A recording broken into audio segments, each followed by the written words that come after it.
Bonsoir à tous et merci de nous rejoindre sur France 3 Corse via HTL en direct depuis la Cinémathèque de Portuetu où vous allez pouvoir assister à ce second débat consacré aux élections législatives. Débat préparé et présenté avec Sébastien Thierry. Bonsoir à vous Sébastien. Bonsoir. Alors après une première confrontation mercredi qui concernait la première circonscription de la Corse du Sud, nous nous intéressons ce soir à la seconde, celle de Sartène-Portuetu.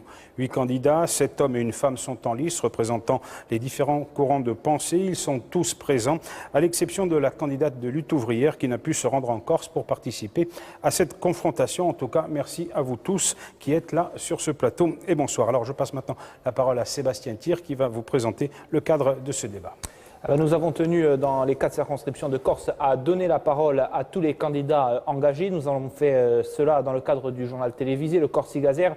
Dans le cadre des débats comme celui-ci, c'est l'occasion d'aller plus loin, l'occasion donnée aux téléspectateurs, aux électeurs de faire leur choix en connaissance de cause. Alors nous comptons sur vous, messieurs, ce soir pour apporter un éclairage sur votre volonté, sur ce qui vous motive à vous présenter pour ce scrutin, votre ambition pour la Corse et votre opinion sur les grands sujets qui font l'actualité au niveau national. Durant 1h30, nous aborderons dans une première partie très politique les différences entre tous ces candidats. Puis nous verrons ensuite les grands thèmes qui animent le débat dans cette deuxième circonscription de la Corse du Sud. Nous verrons enfin quelle est, messieurs, votre vision du rôle de député et votre positionnement possible au sein du Palais Bourbon. Merci Sébastien. Nous allons voir maintenant une brève présentation de nos invités à travers un sujet.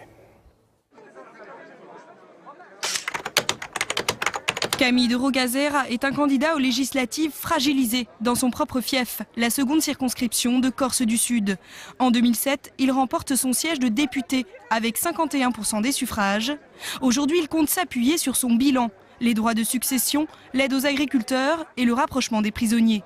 Mais à 58 ans, le conseiller territorial UMP s'apprête à affronter Jean-Christophe Angelini. Le candidat de Femagor Sika a remporté les dernières cantonales face à Camille de Rocazère. Âgé de 37 ans, ce nationaliste modéré se battra pour une réforme institutionnelle menant à l'autonomie de la Corse. Avec son groupe nationaliste Corsica Libera, Paul Quastana, indépendantiste, se positionne davantage pour un statut de citoyenneté corse. Paul-Marie Bartoli est maire de Propriane depuis 2001. Conseiller exécutif et président de l'Office des Transports. Ce radical de gauche fait donc partie de la majorité présidentielle et régionale. Il entend défendre les services publics et la justice sociale. Comme lui, Dominique Bouquigny, président de l'Assemblée de Corse, se situe dans la majorité. Le candidat du Front de gauche veut incarner le changement et lutter contre la précarité en cette période de crise. Bernard Angelini, chef de service hospitalier, représente le Front national. Claudine Rodinson est une employée retraitée. Son étiquette, lutte ouvrière. Dominique Tonin, entrepreneur dans le bâtiment, est le candidat du Parti du vote blanc. Bienvenue à vous tous donc, et pour bien cerner les choses avant de commencer le débat, Sébastien, quelques mots sur cette deuxième circonscription de la Corse du Sud. Alors elle englobe 75 communes des environs de Porto Vecchio à l'extrême sud jusqu'à Solenzaro au nord, regroupe aussi le Sartène-Valinco, soit 12 cantons, dont le 6e canton de la ville d'Ajaccio. Et c'est sans doute la particularité de cet étrange découpage électoral réalisé en 1976. Depuis sa création, la circonscription est détenue par la droite. Elle compte plus de 71 000 habitants et 55 767 inscrits cette année. Alors le calcul est vite fait, il faudra donc, Jean Vitus, 6 971 voix pour être qualifié pour le second tour. Alors, pour introduire ce débat, un nouveau sondage, le dernier que nous avons réalisé avec l'IFOP, Corse Matin et Freguenza Mor, et qui donne les résultats suivants et que vous pourrez commenter par la suite. Bien sûr, Camille de Rocazère au premier tour obtiendrait 33%, Jean-Christophe Angelini 20%, Paul-Marie Bartoli 18%, Dominique Bouquigny 14%, Bernard Angelini du Front National 10%, Paul Quastana 3,5%, Dominique Tonin 0,5% et Colette Rodinson 0%. Au second tour, le sondage envisage 2 hypothèses, une triangulaire entre Camille de Rocazère, Jean-Christophe Angelini et Paul-Marie Bartoli. Il donnerait Camille de Rocazère vainqueur avec 38% des voix face à ses deux concurrents, 31% chacun. En cas de duel entre Camille de Rocazère et Jean-Christophe Angelini, le sondage les situe tous les deux à 50%. Un premier commentaire, Camille de Rocazère ? D'abord, pour rappeler que le 6e canton d'Ajaccio, ce n'est pas en 76, mais en 86. Bon. Commenter un sondage, c'est une lecture de l'opinion à un moment donné. Bon. Y a-t-il des éléments intéressants dans son sondage? Je dirais qu'il y a des interrogations sur ce sondage. Par rapport au score de certains, par rapport à ce que je pourrais dire une triangulaire qui n'est pas l'hypothèse la plus vraisemblable. Moi, je prends ça comme une lecture du moment, avec ses imperfections peut-être, mais cela doit nous déterminer, peut-être les uns les autres, à expliquer davantage et à profiter de ces 8 derniers jours pour parfaire la campagne, pour que, effectivement, elle se décante. Alors Jean-Christophe Angelini, il y a certes une progression pour vous, mais vous êtes toujours loin derrière Camille de Rocazert. Mais écoutez, on sera au moins d'accord sur un point. C'est celui qui consiste à relativiser un petit peu la portée des sondages. Je crois qu'ils sont effectivement une photographie d'opinion à un moment donné. Mais je crois que ce qu'il faut retenir de ces sondages, car on en est friand, disons-le clairement les uns ou les autres, tout en voulant s'en défier publiquement, eh bien c'est qu'ils indiquent quand même des tendances. Donc moi je me limite pas aux chiffres précis, aux ordres de grandeur qu'ils donnent concernant les uns ou les autres, mais je crois qu'il y a quand même un certain nombre de tendances qui sont intéressantes. Et pour ce qui me concerne, puisque vous m'interrogez, Sébastien Thierry, il y en a quelques-unes que je voudrais rappeler brièvement. La première, c'est que je progresse personnellement par rapport à mon score de 2007 de plus de 25%, d'une part. D'autre part et surtout, je suis aujourd'hui en 2e position, plus nettement me semble-t-il que je ne l'étais à l'époque, avec, chacun le voit dorénavant, une élection qui sera cette fois-ci à 2 tours et pas un seul tour comme ce fut le cas en 2007. Donc en gros, tous les espoirs sont permis et je crois un petit peu de recul par rapport à ces questions-là. Paul-Marie Barthe, vous espériez un tel score? J'espère beaucoup plus. Il y a encore une marge de progression qui va, en raison de la dynamique que je constate sur le terrain tous les jours, qui va pouvoir s'exprimer dans les 8 derniers jours. Comme disait Camille de Rocazert à l'instant, il faut parfaire la campagne. Je reprends volontairement son argument. Et je dois dire que ce sondage a dû être fait dans des conditions extrêmement difficiles, parce que les sondeurs doivent avoir travaillé sur une circonscription à la fois urbaine et rurale, et ça me paraît poser quelques problèmes, parce que je considère que certains candidats sont trop bas pour que ce soit la réalité. Et donc je considère également qu'une triangulaire n'est pas du tout à exclure. Il faut respecter le verdict du suffrage universel. C'est aux électrices et aux électeurs de cette circonscription de se déterminer. Et je constate, pour terminer, qu'il y a toujours une marge d'erreur de 3 points. On ne peut pas dire, s'il y avait une participation de 60%, ni Jean-Christophe Angelini, ni moi-même n'obtiendront les 12,5% des inscrits. L'un ou l'autre serait qualifié parce qu'il serait second, dans l'hypothèse de ce sondage. Mais les choses peuvent encore évoluer. Dominique Bouquin, c'est un score important, mais il ne vous permettrait pas d'accéder au second tour. Non, mais je vais sûrement dire des lieux communs par rapport à ce que je viens d'entendre et partager un peu les analyses.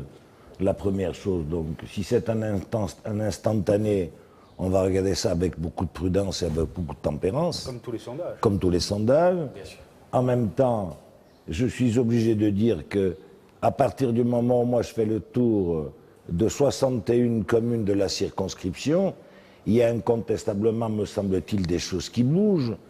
Le député sortant m'excusera, mais je suis obligé, par honnêteté intellectuelle, de lui dire que, ayant été élu la première fois avec 51% des voix, tombant maintenant à 33% des voix, il y a, à l'image... La première fois, Dominique. La première fois, je n'étais pas élu avec 51%. La deuxième, je dis la dernière fois. Ah, la dernière fois. 2007. D'accord, 2007. Si vous voulez, je vous parle de 2002. On va parler que de 2007. Pour avoir un débat classique de confrontation normale pour que les gens comprennent bien. Et qu'à partir du moment où la gauche a gagné, il faut continuer à poursuivre. Ma part, je vais continuer à travailler pour aller au contact des gens de manière à bien arrimer le pays à gauche. Et moi, je fais partie d'une gauche combative et je veux à tout prix, par rapport à la politique qui est menée par Sarkozy et par Camille de Rocazert, mettre en avant les urgences sociales dans ce pays. Paul Koskan, ce sondage diviserait par 2 le score réel, celui-ci que vous obteniez en 2007. Qu'est-ce que vous en pensez? Non, j'ai le plus grand doute sur la validité scientifique du sondage et sur la validité surtout de l'échantillon dit représentatif.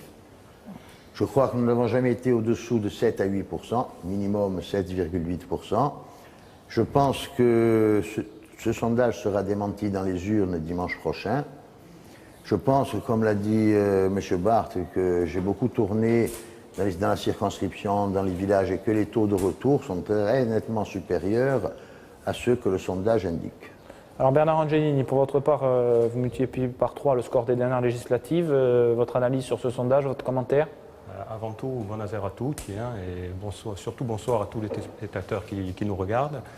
J'espère que nous leur offrirons un beau et riche débat démocratique et que surtout les vraies questions seront posées parce que j'ai l'intention d'y apporter de vraies réponses.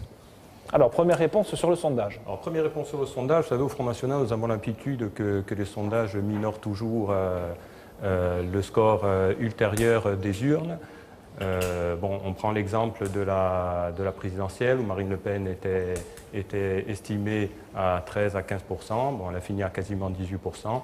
Donc je suis certain qu'il y aura triangulaire, M. de Rocazère, et je suis certain que le Front National effectuera un score historique. Moi, je voulais dire, en respectant beaucoup la personne de M. Angini, je regrette profondément la hauteur du score du Front National dans la circonscription. Parce que je ne pense pas, en respectant la personne évidemment, que le Front National puisse, dans l'île comme au plan national, apporter des réponses à la solution à la crise que nous connaissons. Il y a pourtant 25% d'électeurs corses, M. Bouquin, qui ne pensent pas comme vous. Un Corse sur 4 a voté Marine Le Pen. Un Corse sur 4 a eu un vote d'intelligence. Oui, il va falloir chercher qui est-ce qui a voté pour le Front National. On commence à le savoir en même temps, quel que soit... Les faits sont là, vous ne pouvez pas le nier. Vous ne pouvez pas le nier. Mais après, je ne le nie pas. Plaisir, je dis, mais en même temps, par rapport au projet que vous portez, je m'arc-bouterai de toutes mes forces pour le combat. D'autant plus que nous sommes en Corse et que lorsque je sais ce qui s'est passé durant la résistance, et on a un certain nombre ici à le savoir, et voir un petit peu lorsqu'il s'agissait de lutter contre les fascismes, on disait contre les fachos. Heureusement qu'il y avait des gens de conditions modestes qui se sont élevés et qui ont donné leur vie contre le fascisme pour que la Corse soit ce qu'elle est. Je vois déjà où se situe le niveau du débat. J'espère un débat. C'est un niveau qui est trop élevé pour M. Angeli par rapport au respect que l'on doit à la résistance. Bernard. Un beau et riche débat. Parce qu'on a 2 Angeli. Mais je vois que ça se situe déjà au niveau des attaques personnelles, M. Bouquin. On termine le tour de table. Les téléspectateurs jugeront. Quel que soit le score qui est réalisé par les uns et les autres, et la composition de l'électorat qui le compose, c'est le résultat du suffrage universel. Bon, on doit en tirer, voilà. Alors juste on termine le tour de table sur le sondage. M. Tonin, 0,5%, c'est pas un score qui vous étonne? Non, je vous remercie. Les gens me découvrent aujourd'hui parce que ici, il y a beaucoup de pointures, je dirais, des gens qui sont rompus à ce genre d'exercice. Il y a un député sortant, etc. Je suis agréablement surpris par ce score de 0,5%. Donc, et je pense...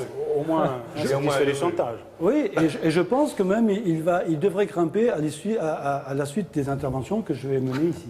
Alors, on verra tout ça. Dominique Bouquin, vous êtes donc dans la démarche du Front de gauche. Est-ce qu'il n'aurait pas mieux valu, peut-être pour la gauche, de se présenter unie à ce scrutin, même s'il est toujours bon d'exprimer ces différences? Non, je pense que d'un point de vue démocratique, il est normal que chaque sensibilité puisse se présenter devant le suffrage universel.